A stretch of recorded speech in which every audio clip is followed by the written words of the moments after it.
அனைவருக்கும் வணக்கம். Post market report பார்க்கலாம். காலையிலே நம்ம ப்ரீ மார்க்கெட் அனலைஸ்ல எந்த ஸ்ட்ரைக் எப்படி இருந்தால் என்ன நடப்பதற்கான வாய்ப்புகள் இருக்கு அப்படிங்கிறது மென்ஷன் பண்ணியிருந்தோம். அது என்ன நடந்திருக்கா இல்லையான்னு பார்க்கலாம். இது முழுக்க மேத்தமெட்டிக்கல் அடிப்படையில் தான் பண்ணுறோம். நாம indicator, pattern, moving average, price action எதுவுமே பார்க்கறது கிடையாது. எல்லாமே மேக்ஸ் பண்ணி தான். ஓகேங்களா? சரி, நம்ம இன்னைக்கு காலையில வீடியோவில் சொல்லியிருந்தோம். இன்னைக்கு அது மட்டும் இல்லை, நம்மளுடைய ஸ்லோகன் என்னங்க, மண்டே ட்ரேடை மிஸ் பண்ணக்கூடாது, ஃப்ரைடே ட்ரேடு லாஸ் பண்ணக்கூடாது. நம்ம சேனலுடைய ஸ்லோகனே அதுதான். கரெக்டுங்களா? காலங்காலமாக நம்ம இருக்கிற இது வரைக்கும் சொல்லிக்கிட்டு இன்னைக்கு நம்ம என்ன சொல்லியிருந்தோம், 25,100 கால் 188 ரூபாய்க்கு மேலே இருந்தால் தான் நிஃப்டி ஏறும், 188 ரூபாய்க்கு கீழே இருந்தால் நிஃப்டி டவுன் சைடு இறங்கும் அப்படின்னு நம்ம சொல்லியிருக்கோம். கரெக்டுங்களா? சரி, இப்போ பாருங்க, இன்னைக்கு காலைல போனவர் இந்த 188 ரூபாய்க்கு மேலே அவரால் என்ன ஆக முடியலைங்க, போகவே முடியல. கரெக்டா? எவ்வளோ ஃபைட் பண்ணுறாங்க, இது இல்லை, முடியவே இல்லை.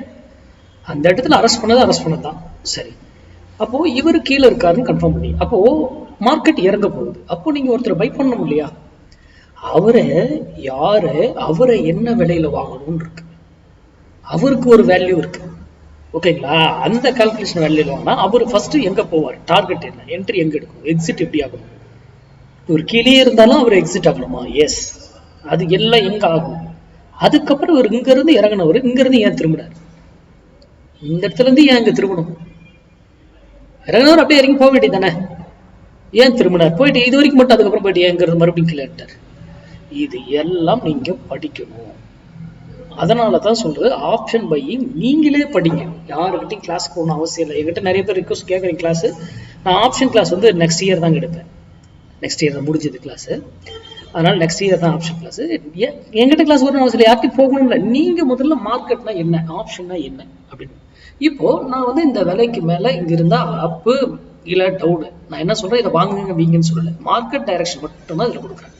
இந்த விலையே வராம போனா என்ன பண்ணணும்ன்ற ரூல் இருக்கு. ஓகேங்களா?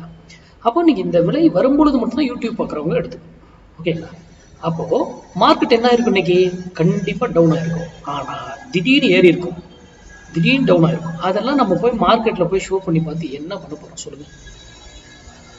மார்க்கெட்டை சிம்பிளா பாருங்க. நான் என்னுடைய இதுல கண்டென்ட் இது எதுவுமே இந்த மார்க்கெட்னா என்ன ஏது எதுவுமே நான் சொல்றது கிடையாது அப்படின்ட்டு. நான் அதுக்கு அதெல்லாம் பேசிக்ஸ் நிறைய யூடியூப் தமிழ்லயும் போட்டிருக்காங்களே, நம்மளாம் அதை கிராஸ் பண்ணி அதெல்லாம் இது பண்ணி வரும். அதை நீங்களே அதுல போய் பார்த்து தெரிஞ்சுக்கலாமே. அதுதானே அதுல போட்டிருக்கிறது உண்மைதான். எல்லா யூடியூப்ல போட்டிருக்கிறது பேசிக் என்ன, ஆப்ஷனா என்ன ஏதுன்னு போட்டிருப்பாங்க. அதை சார்ந்து படிங்க, அதுக்கப்புறம் ப்ராக்டிஸ் பண்ணுங்க, அதுக்கப்புறம் ட்ரேடை பத்தி யோசிங்க. எடுத்த உடனே ட்ரேட் எல்லாம் பண்ணாதீங்க ஆப்ஷன் பை. நன்றி, வணக்கம், வாங்க.